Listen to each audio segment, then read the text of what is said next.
প্রথমে এই ভিডিওটি দেখেন, তারপর আমি কিছু কথা বলতেছি। লজ্জা লাগে না? এই খাম্বা তারেক হাতে তোমরা দেশ তুলে দিতে চাচ্ছ, যে তার মার মরা দেহ নিয়ে ব্যবসা শুরু করে দিয়েছে। আমরা কি ঘাস খাই? হসপিটালের মধ্যে কি আমরা গরুর ঘাস খাই? হ্যাঁ, ঘোড়ার ঘাস খাই?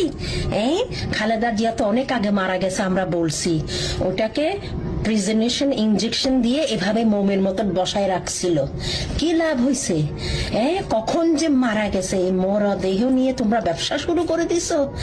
এটা গুনাহ হবে না? এটা গুনাহ হবে না? তোমরা গুনার কাজ করো নাই?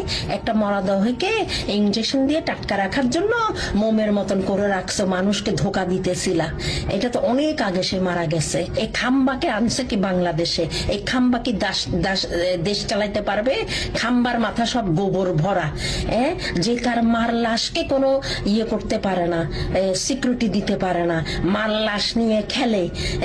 মার লাশ নিয়ে খেলে, সে কি জনগণকে চালাইতে পারবে? দেশ চালাইতে পারবে? সে তো গরু, সে তো হাম্বা হাম্বা খাম্বা। আমি আপনার কথা সবই বুঝলাম, কিন্তু এতদিন আপনি কার চুল ফালাইছেন যে কিনা আজকে খালেদা জিয়া মারা গিয়েছেন এবং কি মাটি দেওয়া সম্পূর্ণ হয়েছে, এখন আইসা তার নামে উল্টাপুল্টা কথা বলতেছেন। আর আপনারা দেখা তো মনে হয় না আপনি বাংলাদেশি মানুষ, আপনারা তো মনে হয় যে আপনি ইন্ডিয়ার প্রোডাক্ট। একটা কথা মনে রাখবেন, এই সমস্ত উল্টাপুল্টা ভিডিও বানানোর থেকে নিজেকে বিরত রাখেন। যেই লোকটা মারা গেছে তাকে নিয়ে ভাই আপনারা উল্টাপুল্টা চিন্তা ভাবনা করেন না। আমরা তার জন্য সকলেই এখন দোয়া করব, সে যেন জান্নাতের উচ্চময় পায়। আমিন।